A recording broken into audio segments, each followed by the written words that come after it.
Welcome back. Time to check out the default credentials vulnerability on your router. Now, this tutorial is something that you cannot follow, because this is going to be different for every type of router that someone has.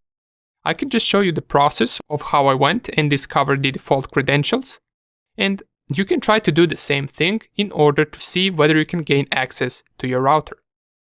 So the first thing that I did is I typed netstat-nr to check out the IP address of my gateway, which is most likely going to be the IP address of your router.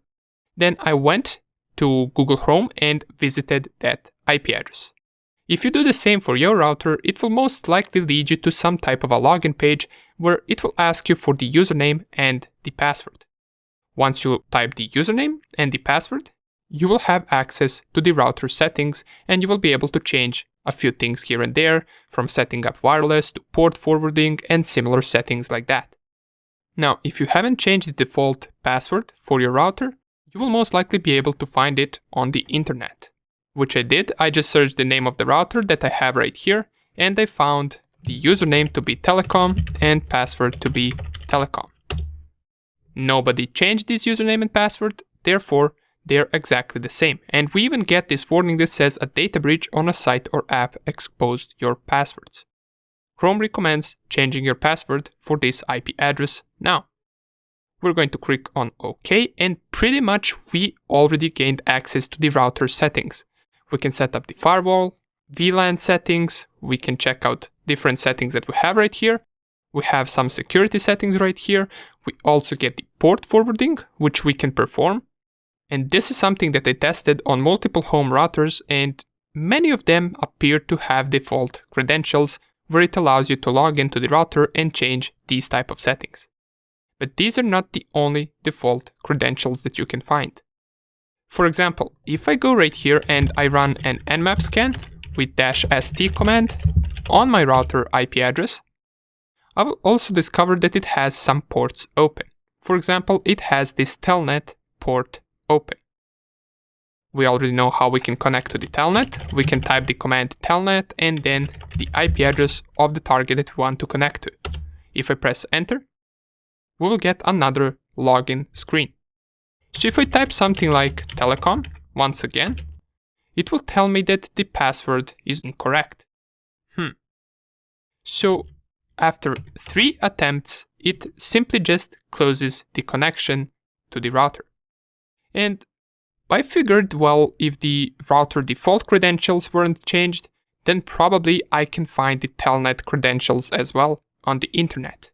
And after a few minutes of Googling, I ran across this website where I scrolled a little bit down and I found this post that was posted by someone.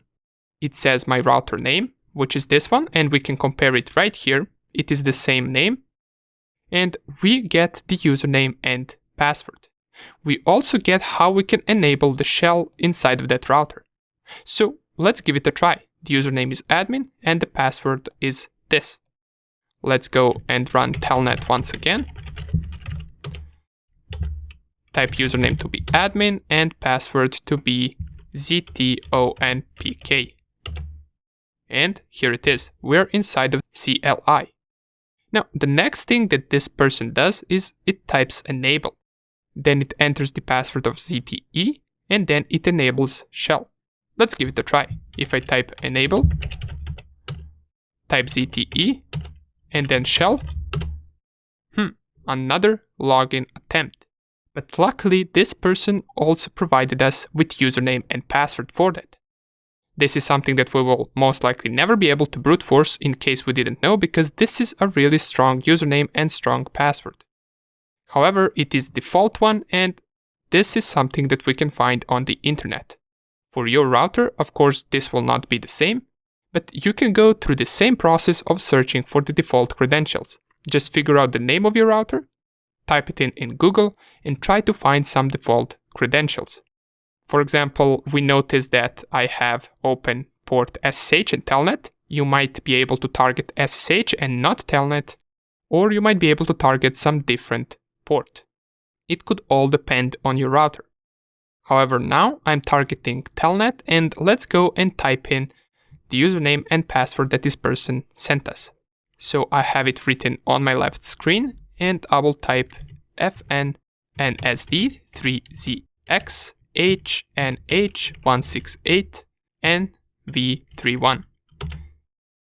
For some reason it says bad username. Let's try once again. Maybe we typed something incorrectly. So let's go admin, password, let's enable. The password is ETE, and let's go into shell. Here we want to type fn nsd3zx hnh168 nv31, which is the login, and the password is zxhnh168 nv31. And here we are. We are inside of the shell. If I type ls, we're going to be able to see the files on our router. I can type the ifconfig command to be able to see all of the interfaces that our router has. Here the first interface has the IP address of 192.168.1.1, and down here we're also going to be able to find the public IP address, which is right here. Okay, great. We have gained access to the router. We can also go and change directories to different directories if we want to. We can run different commands that you can usually run from your terminal, and that's how you can gain access to your router with default credentials. Now give it a try on your own router. Try searching the name of the router. First try logging into this page right here, which will grant you an access to some of the router settings. And even if you don't manage to do that, try scanning your router with Nmap, figure out whether it has some interesting ports open, and then target those ports with default credentials that you might manage to find online, just like I did right here. Okay, now that we covered this, we're ready to continue with our exploitation section. See you in the next video.